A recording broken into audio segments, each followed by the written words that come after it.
Well, good morning, Jay. Good morning, Natalie. So we always start with good morning. I wonder why we do that. I don't know. We could say good evening, but it would be a lie. Yeah, that's right, because we record in the mornings and that's the most fun. It's when we're the most frisky. I know we would be like sleepy in the afternoons. That's true. We would be in Yeah. a carbohydrate haze. But you know what? Less about our carbs and sleepiness and more about the amazing guest that we have today. We have another friend. Everybody's my friend, Jay. I know that makes me nervous. You make friends everywhere. I I mean, do. mom was always worried that someone would steal you because you never met a stranger. They would give me back. That might have been a blessing. Yeah, if they stole you. Again, Let's get enough about us. I want you to tell our friends out in the big world about Jennifer, who is okay. amazing, and her story is so It is. It is fantastic. So today we have Jennifer O'Brien with us today. Now, Jennifer spent over 35 years in the healthcare industry. In 2020, she published what has become a multi-award winning book of the art journal she kept during her late husband Bob's 22-month illness, entitled The Hospice Doctor's Widow, a Journal. I cannot wait to talk about this book, Jennifer. So I know it's going to take a little while, but we're going to talk about it for sure.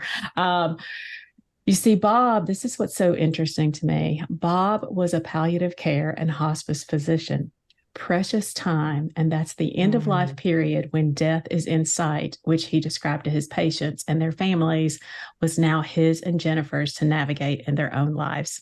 Now, Jennifer shares her story, wisdom, and experience to help others understand the role of family caregivers and the importance of end of life preparations. Jennifer, I'm so happy you're here. And I just want to, if you're on YouTube watching, first of all, you can see I have all these little, oh, you you can't can't really see it. Put it see. in front of your face. Oh, Sorry. There we go. So here's the book because I'm so bad, but I have all my stickies in here because I have stickies everywhere, Jennifer. You did homework. Well, I always do my homework, Natalie, but it's absolutely beautiful, first of all. So thank you for sharing in the journal everything. And I know that what you share with us today will, if you're listening, just take a seat and get a coffee, get something to drink. So thank you for being with us. Yay. Thank you for having me and for that beautiful introduction. Oh, you're welcome. Well, you have to love on your honorary sister. So, and when they're wonderful, you have to share it. So I love it.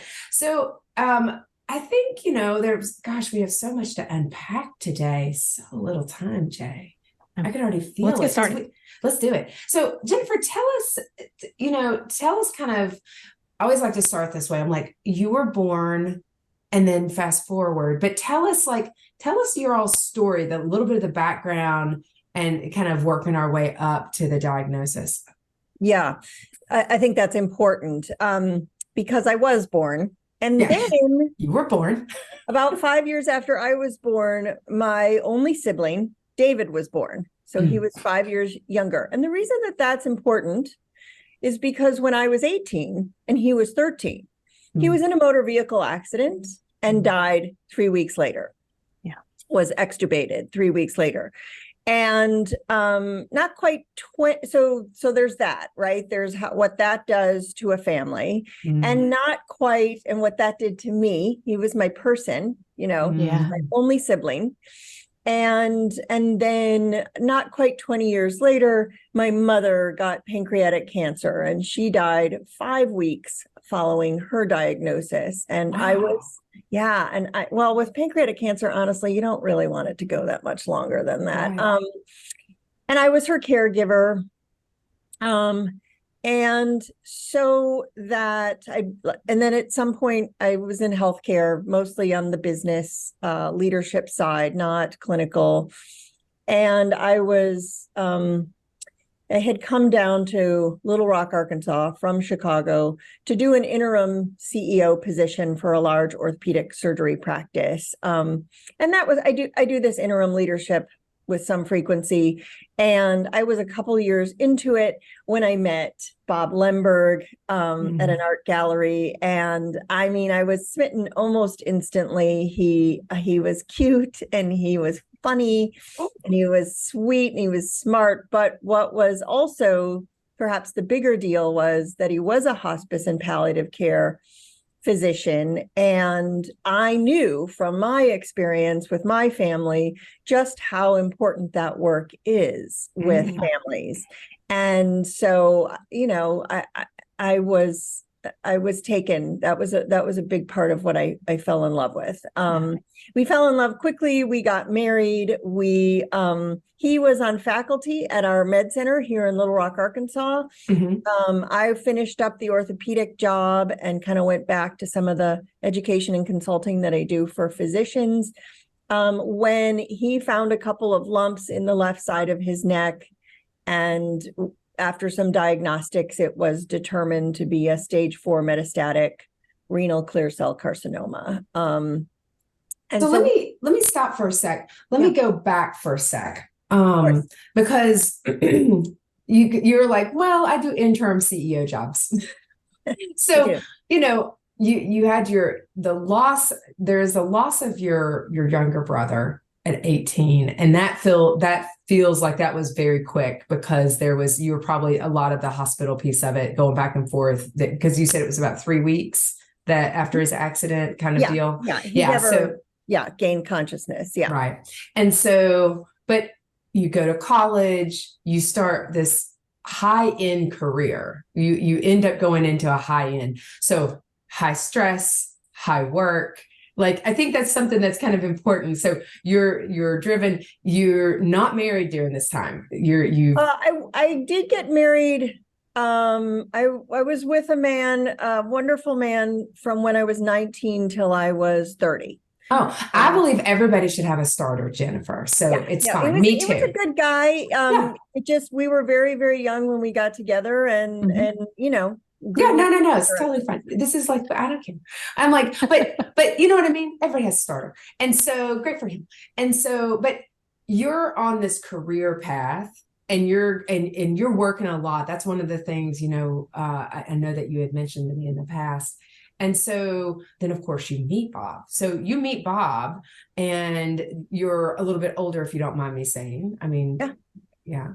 And it was not children. The first for either of us. Oh, that's what makes it feel so good. Yeah. And so, but you didn't have children though? No, neither of us had children. There you go. So I think that's important, because as we think about caregivers, and as we think about our own aging, as we have things that come in and out, it's like, who will take care of us? JJ and I we're solo agers, in the sense of, we don't have children. And solo aging has many definitions we talked about, but truly, so you and Bob are there, and then he gets diagnosed. How long had you guys been married before he got diagnosed? Pressure, ton of questions. Yeah, no kidding. Math, it's math. I love math. I think we'd been married for 3 years at that point. We were together for a total of 5 years by the time he died. Yeah. Okay, so that makes sense. Sherry, I'll share the mic. Okay, thank you, Natalie. So I guess my question is, you guys have really you've been together. So I love that you guys you're like, okay, we fell in love, we're done. You're kind of like me, where I'm like, I'm at the age now, I'm mature, I know exactly what I want, Jennifer. I love that. Right. Me too. But you guys you're experienced life. So this is, although he's in that field and he has a passion for that, obviously, because that is a special heart in my mind. You guys are living your life. This is it's very obviously unexpected, because you guys are planning, you got your life together. You are each other's person. Is that? Absolutely. Yeah. No. We were super close. Just for frame of reference, he was 18 years older than I. Mm-hmm. But you're absolutely right. Very much, it was the two of us. He was very introverted. I'm sort of an ambivert, kind of on the line. Mm-hmm. So we spent all of our unscheduled time alone together. Every night we ate at this little table in our kitchen. I mean, it was absolutely perfect for us. And, having lost my only sibling when I was so young, I would sometimes say to Bob, I'm afraid something's going to happen to you, right? Which is common when you have a trauma like that when you're young. And he would say, Jen, I'm going to be fine. He said, well, I'm going to keep working. He loved working. He said, one day when I'm about 90, I'm going to go out to get the newspaper without my trousers on. And then you're going to know, right, that it's time for me to like kind of stop working, that, my mind isn't working. I mean, he had both of his parents had lived till into their 90s. Wow. And yes, even though he was older, he was very useful, and we had every intention of having a long life together. Yeah. You were going to be on the porch in the rocking chairs, basically. Yeah. Yes. So tell me, because you are both working, and I love that about Bob, that that was like his driving factor. Even when he's sick, he wants to work. Like that is a purpose. All he wants. Yep. And so tell me about the day, like what your reaction versus his, because tell me about the day. Well, it was a night. It was nighttime. That was one of the things. Bob was a physician's physician. Before he was a palliative care and hospice physician, he had been a plastic and reconstructive surgeon for 30 plus years, and came to Little Rock in 1979 and was a worker. So he worked when he was on call. He worked sometimes when he wasn't on call. So he had really served this community, in times of trauma. He operated on people who had been in car accidents, all that sort of stuff. So when a surgeon and then physician like that in a small community starts to have some diagnostics, right? The medical community, at least in our case, really rose up. And so that's all to say that the phone call came very late into the evening. He had had a biopsy of one of the bumps on the left side of his neck. He had when he went in for the visit with the otolaryngologist about his neck, he'd had some discomfort in his abdomen, and he had them, again, physicians do this sort of thing, like take that CT that is normally CTing your sinuses and point it at my belly, because I need to see what's going on in my belly. And they had seen some lesion looking things that led him to believe, let him and his otolaryngologist to believe that we were probably looking at a lymphoma, which is a serious cancer, but it's typically not a terminal cancer. It's one that you die with, not of. Right. And so we were fully expecting that this phone call would come and the answer would be lymphoma, and we would just basically end up adjusting our lives, right, to life with serious illness. But it wasn't. This Dr. Graves Hernsberger called.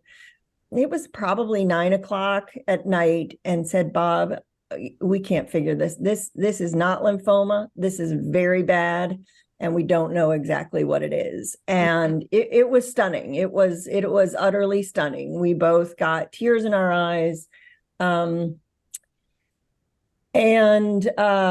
just stunned that it was affecting us. I actually wrote a poem about this that is in the Journal of Narrative Medicine called Intima. And it's very much starts with the night that we learned of the diagnosis, and then goes on from there. But yeah, it was devastating. It was utterly devastating. And we sort of got our shock over with. He called his sister, or his brother and his sister, and told them what was happening.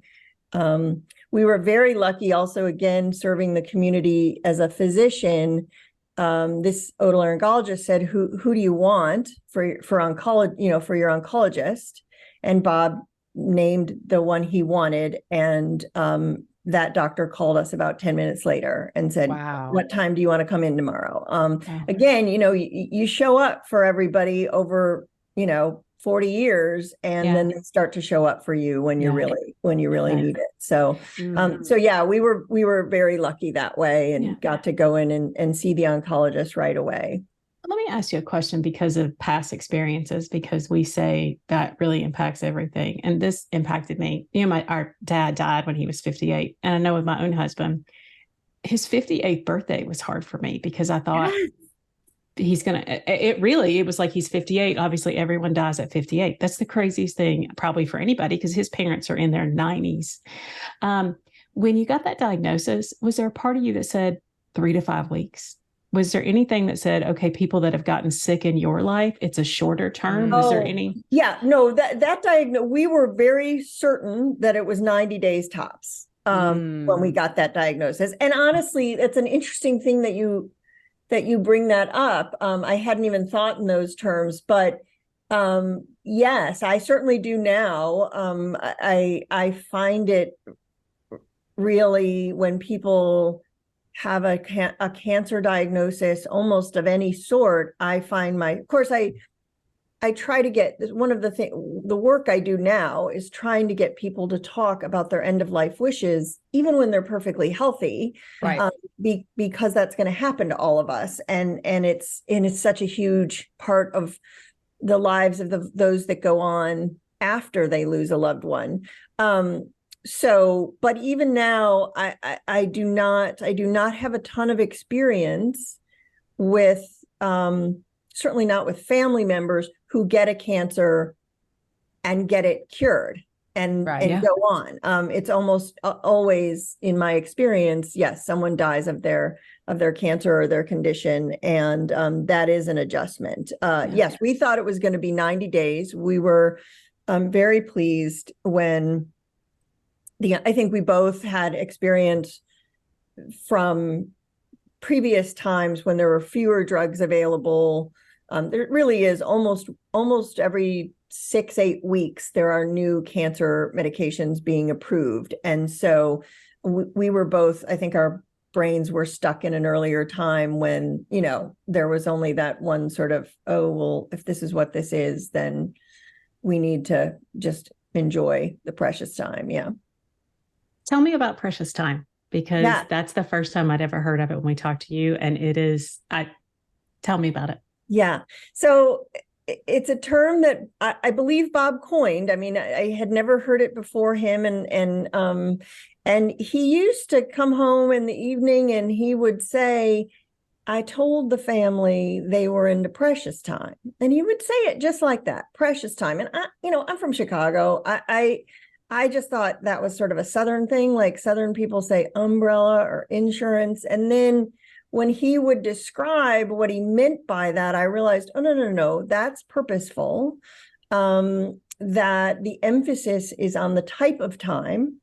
It is a way of telling families this doesn't go on forever. And death is coming. And you need to say what you need to say, and don't say what you'll later regret. This is the time for the I love yous and the I'm sorries and the thank yous and the goodbyes and the we'll be okay stuff. So that, and it's super important to have that opportunity on the occasions that we know it's coming. 4 out of 5 of us die following illness or old age. Only 1 in 4 die suddenly. And yet, because of our unwillingness to name this as precious time, it or whatever you want to call it, we actually have people who took care of somebody for years, right? The average caregiving duration is 4.9 years. That's the average. So you took care of somebody for years and they died. This happens all the time. And the caregiver, now turned griever, is shocked. Didn't take the time to say what they really wanted to say after all that, what they really needed to say. And there's no do-over, right? No. And so this was such a gift to these families of them. And I know it was a gift because Bob would get thank you notes from families who had lost a loved one.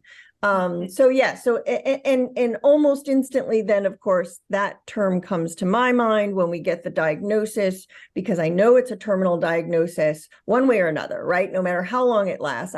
I'm not sure Bob ever told a family you're into precious time 22 months before the death. I'm quite certain that there were, that he told them closer to the patient's end of life.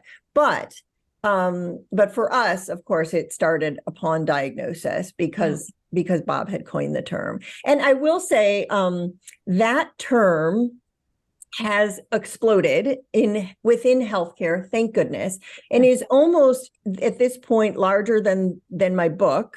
It is. There are healthcare folks that are using it all over North America, actually.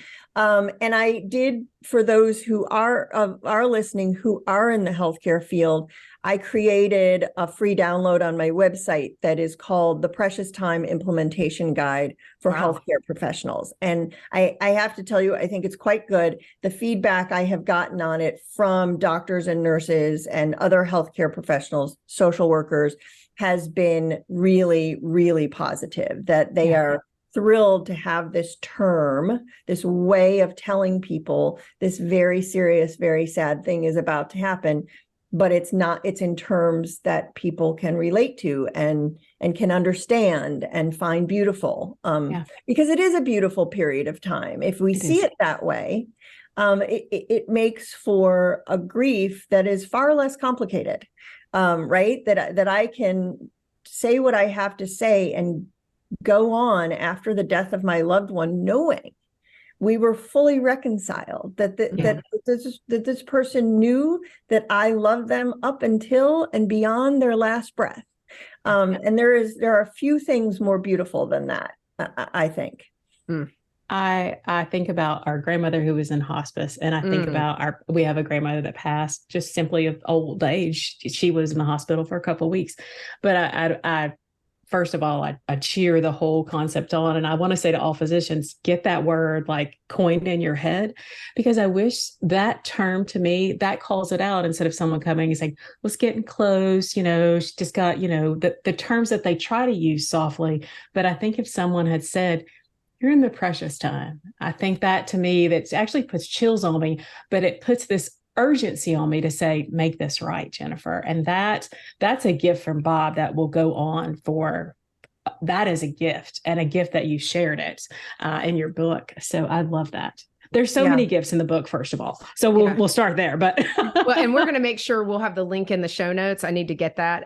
We'll get the link in the show notes for that document, that resource, and share that, because I think that's so important. Absolutely. So Jennifer, so you all have, and I remember what it was like to get the diagnosis. I remember that. And as the caregiver, you're instantly in a caregiver role at that point. You shift. And your wife, but now you're in this, and now you're in Jennifer is, again, her background is administrative, lots of hours, lots of working. You and Bob had been continuing to work and doing all that great stuff, and you get this diagnosis, and it's like, because, Jennifer, I know you're like me, you're a type A. So what do you immediately do in that sense? Like, so once the shock is worn over, because I get it. Yeah. Then what do you do? Because if you think about it, like, I know what my husband did, but then I know what I start thinking. What did you start thinking after? Well, the first morning, so that was late at night, and we went to bed. The first morning, he got up and got ready for work, and I stayed in bed, and he came to me and said, you can't just stay in bed. And I was like, yeah, I actually can. Like, he did not want me to take to my bed, kind of thing. Yeah. I think his mother had done that quite a bit in his youth, and he, I think he knew deep down I wasn't going to do that, but I think he had, we were overwhelmed. So of course I got up, because I knew it would make him feel better about going to work if I just sat up and got out of bed and that sort of thing. But honestly, I wanted to just lie there and cry for a while. Yeah. And I think honestly, in our case, it was really both of us who got to work on, this is in the book, actually, hope for the best and prepare for the worst. And the of that is extremely important. And we did both. So often, especially with a cancer diagnosis, we get to this, we're going to fight it, right? And anything other than fighting it is a hope killer. And I simply disagree. First of all, I don't like the war metaphor. I think it is so much more than fighting. I do not consider Bob a loser because he died of cancer, right? Which is necessary. If you're going to use that metaphor, then somebody's got to lose at some point, right? And we all die. So my husband was not a loser. And so I really love the hope and the prepare, the balance of both. And we did both. And preparation for end of life, which is what I mean by prepare, is some of the most intimate relationship you can have with a person. When you get that close to someone, to know, to listen, to ask, and to listen to what they want and what they don't want at the end of their life, and make a commitment to carry that out, regardless of what you want and or don't want at the end of your life, right? We're very different. The statistics all say we're pretty split on our end of life wishes, but that you learn them enough to be able to carry them out in detail. That is a closeness that is really one of the most profound we have in our human existence, in my opinion. So we right away started doing both, getting started on treatments that were largely life extending or palliative, no cure. There were a couple weeks there that we had hopes that his cancer was going to align with one of the targeted treatments and he would get cured. But once that was determined to not be the case, we were looking at hopefully getting a little more good time together. But we did both. We prepared a lot. We ended up, we lived in a huge old house and we sold it and moved into this lovely condo that I'm in right now. We put everything in my name. We prepared so thoroughly for his death and my survivorship. And it was such a gift to me as the caregiver turned griever, and continues to this day to be a gift. There are things I do. This happened last spring. So one of the things we did was go to, Bob worked for the VA for a long, long time. And he made an appointment. It was about 6 or 8 weeks before he died for us to go to the VA HR office and complete what is just buku paperwork for my survivor benefits. And we did that. And which is, we sat there in this, it was a gloomy day and it was very emotional and difficult to do it, but we did it. I get handed, this paperwork, and here's this phone number. And when Bob dies, you call this number, and they'll tell you what, basically they told me to send in his death certificate. And after we had that meeting, this always makes me so emotional. Bob handed me this little slip of paper, and it had a woman's name on it, first name only. I think it was Cindy, and a phone number. And he said, if you have any problem with, the VA benefits, you call her. She will know what to do. So of course he died. And as things, in the, weeks, days after he died, I called the VA number, and I kept calling it and calling it and calling it. No one would ever answer the phone. No pickup whatsoever. So I tracked down that little piece of paper with Cindy's name on it, and I call her and I say, I'm having, Bob told me to call you if I have a problem. I call and they don't answer the phone. And she said, Jennifer, they start answering that phone at 6:40 a.m. Central Time. You call at 6:40 a.m. The next morning I called and they answered the phone. And the VA, the whole thing was taken care of. And then even 6 months ago, I was doing some clean out, how you do spring cleaning, organizing kind of thing. And I'm going through, and all of a sudden I realize there's a flashlight in every drawer. I didn't put those there, right? Bob put those there for me in case the power goes out. And basically all I have to do is reach to the nearest drawer and there's a flashlight there. And it's been, at that point, it had been 6 years since he died. And these gifts of preparation are still surfacing for me. And it's just like, it's like he's still telling me, I love you, Jen. It's so lovely. And I just can't encourage people to do that enough. I know caregiving is so huge. It's so, so huge. If you can balance that with, because what it is, I think, you're deep in the throes of caregiving. You can barely see an hour ahead, much less, a year or a lifetime ahead. But what it's really doing when you do the preparation, besides getting close to your person, is that it's taking care of your future self.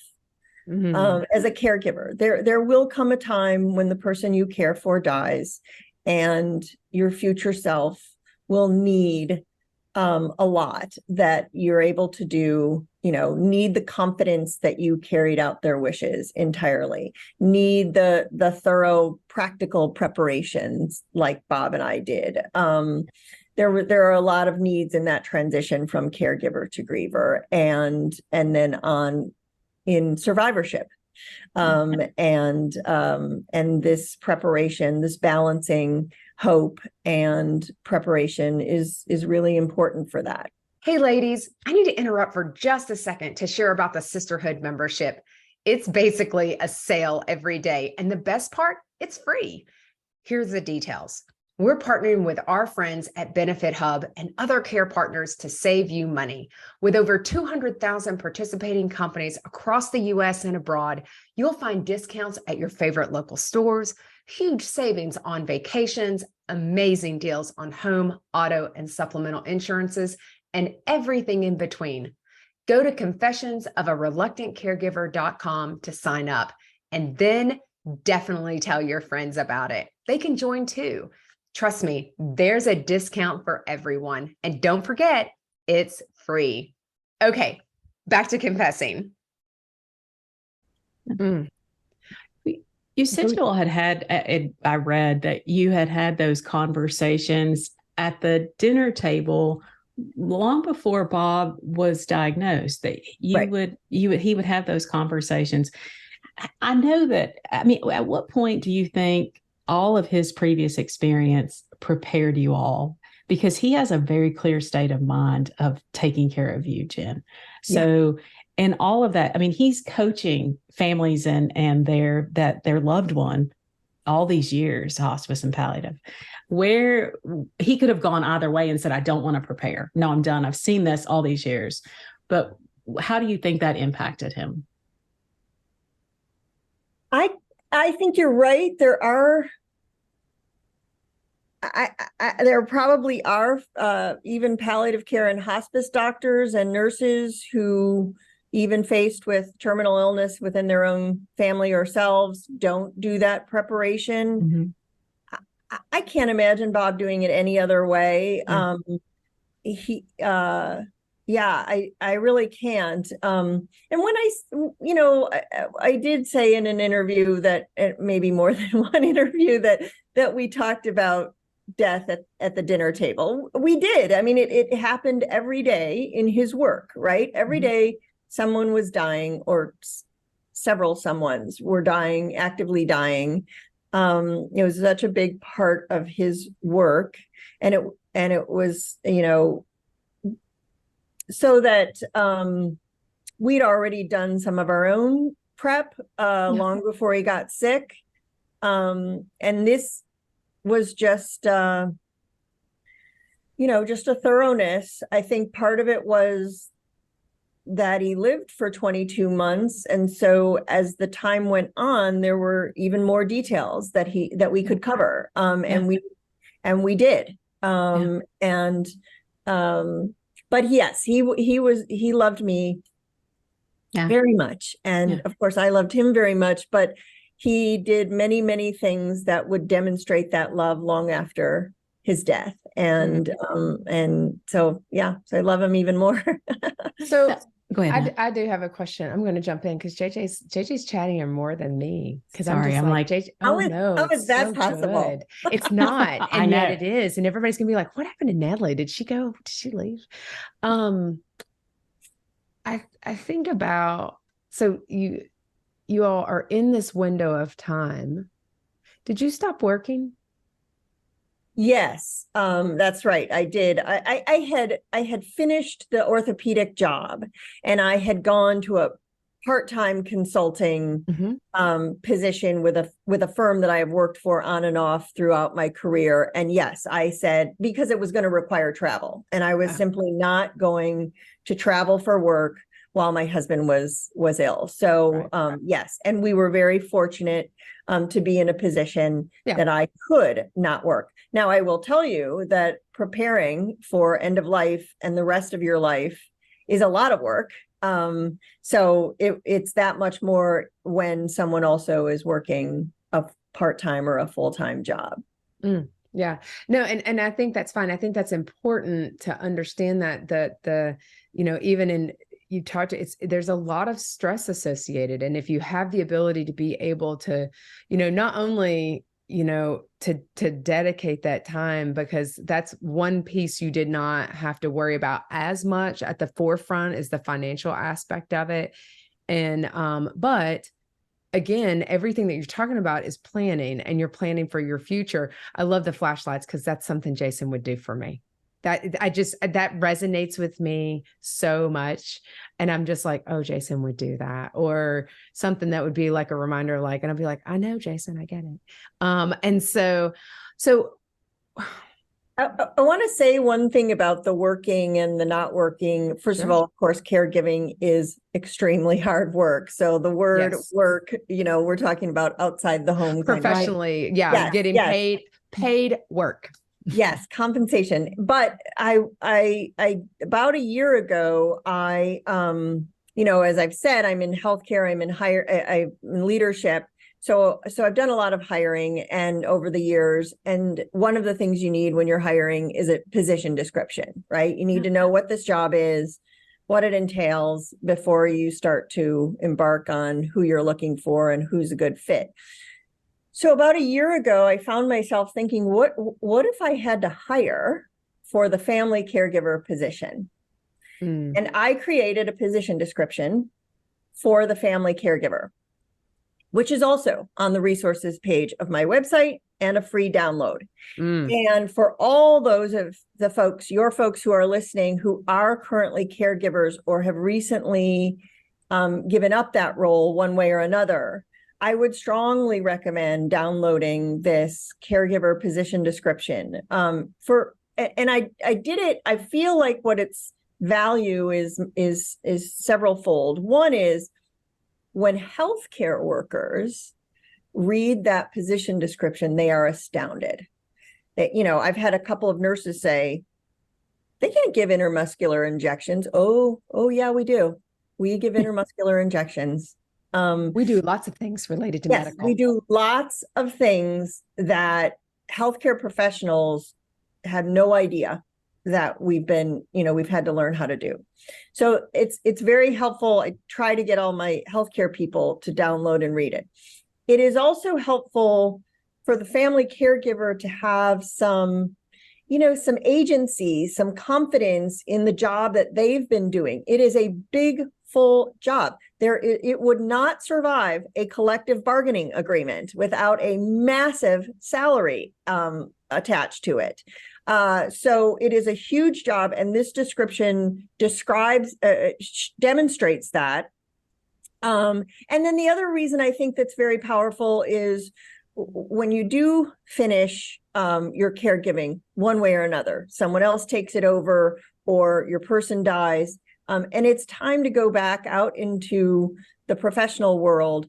Even if you've been working all the way through, this position description has language on it, I think, that will help you augment your resume in a more accurate way and give you some language to talk about what it is that has been occupying the larger part of your life for however long. Yeah. So I've gotten some really great feedback from family caregivers and from professional caregivers that it is very accurate and thorough. Yeah. You know, it's so interesting, Jennifer, and it's so fun. I love that we go in where the wind blows us. Yeah. I'm going to tell you right now, and Jay, I think we should both do it.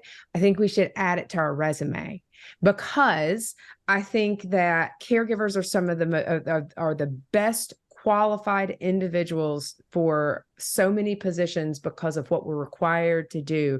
And so, you know, again, whether you are a caregiver, have been a caregiver, will be a caregiver, or will be cared for, you want that job description. And that we are absolutely going to post that, Jen, because I think it's so important. And I think it needs its place on our resumes. And I think it's so important. It's so intentional to show employers to say, I've been a caregiver, because we don't talk about it. And nobody sees that that's part of our past work experience. And I think it starts to normalize the conversation. It also informs businesses that you need to have caregiver benefits for this employee.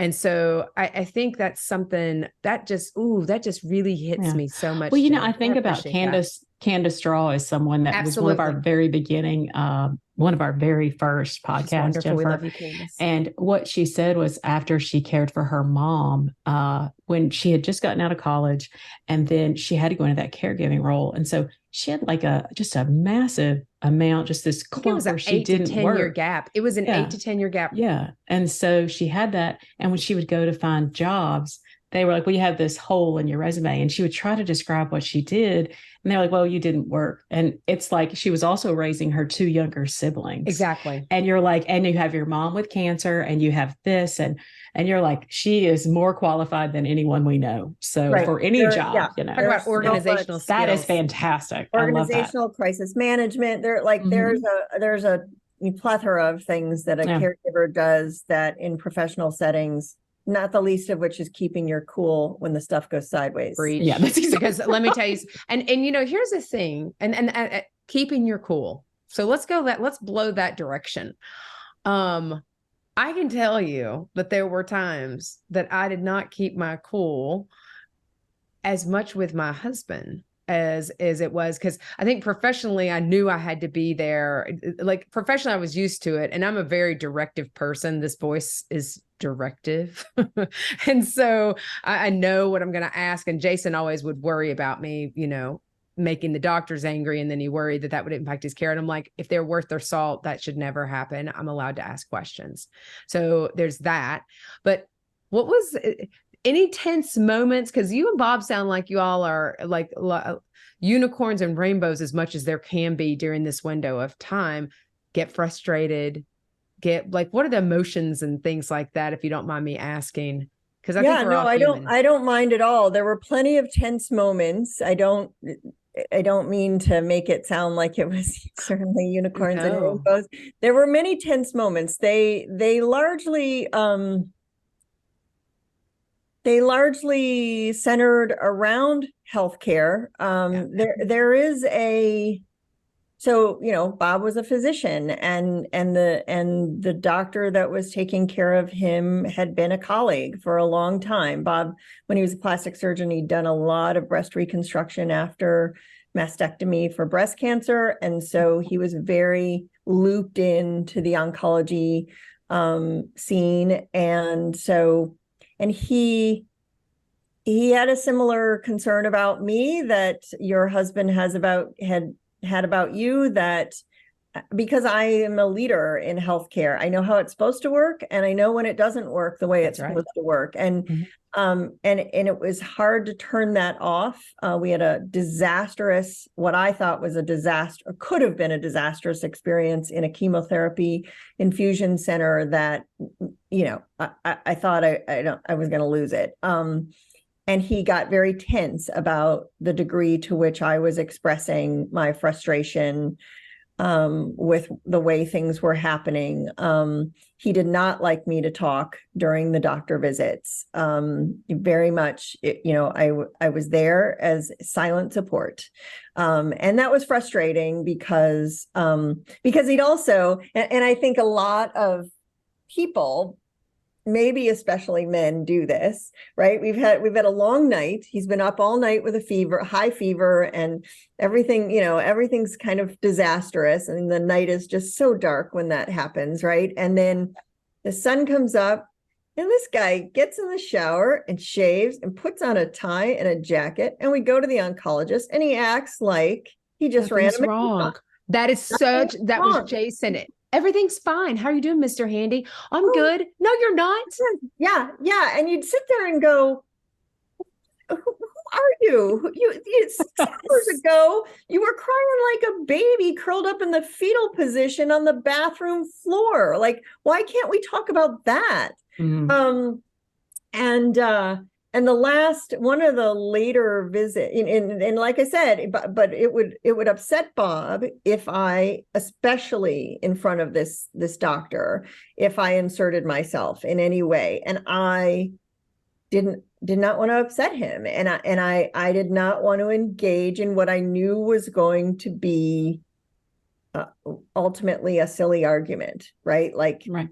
When all was said and done and he died, I would look back on insisting that I got in the middle of him and his doctor, and I would be furious with myself. I would be, right. So I didn't. I became a much nicer person than I really am. And but there was a moment during I think second to last oncology visit, and when Bob kind of couldn't hide some of the trouble he was having as well. And the oncologist turned to me and said, "You have my number and you can call any time of the day or night." And I said, with all due respect, that's not true, because doctors don't call their doctor in the middle of the night, because they've taken those calls for so long and they're glad to take those calls, but they don't feel, they don't want to bother a colleague, even as a patient, with a call in the middle of the night. And so I said, that's not true. And he acknowledged, he said, "You're right. I understand what you're saying. But we can't do that." Bob would have been furious with me if I had done that. So that was really not the option. I think there aren't many places in our story where Bob, being a physician, was a disadvantage. That mostly it was an advantage for access. And it is very frustrating to me, again, as a healthcare leader, that there isn't the same kind of access for those who are not in the healthcare field. To some degree for me now, right? Like, I don't have a doctor husband anymore. Like, I'm probably going to have to approach healthcare just like everybody else when the time comes and I need something serious. But the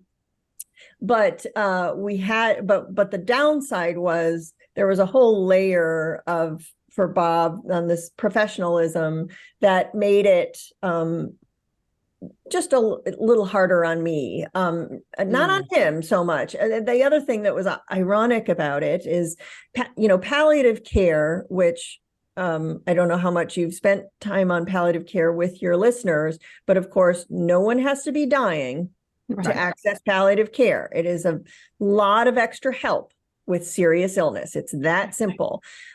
We did not have palliative care because Bob did not want to be treated by his colleagues, by his partners, and by the trainees, right? The fellows that he had trained.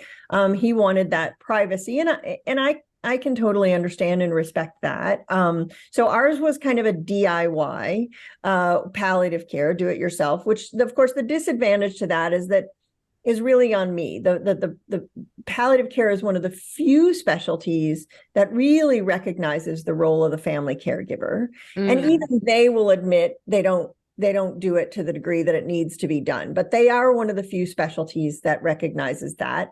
And yet I didn't have any exposure to that kind of support. Occasionally Bob would come home from work and say, Jen, you're doing a great job. I saw a patient today and his wife just looked exhausted and I thought of you, and that kind of thing. But that wasn't exactly what wasn't every day.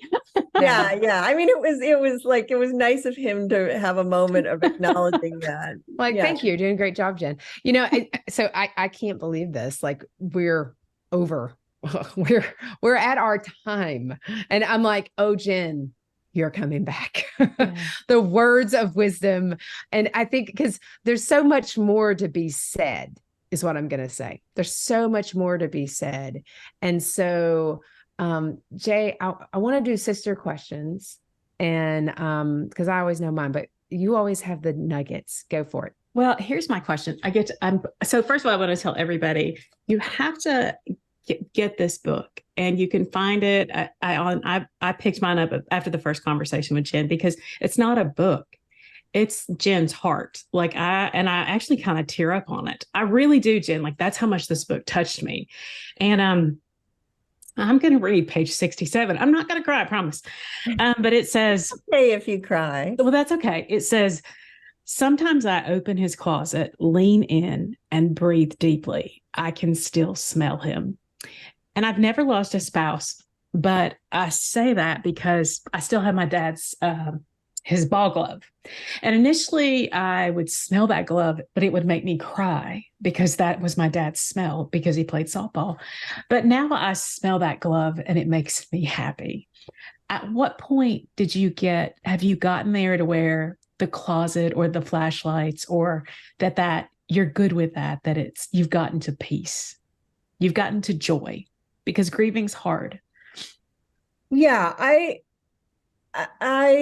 that's a great question, because when my brother died, I had a lot more of that. I can't, whatever it was. I don't want to go to that place where we spent, with Bob, it was a lot less so. And again, I attribute that to so much preparation that we did,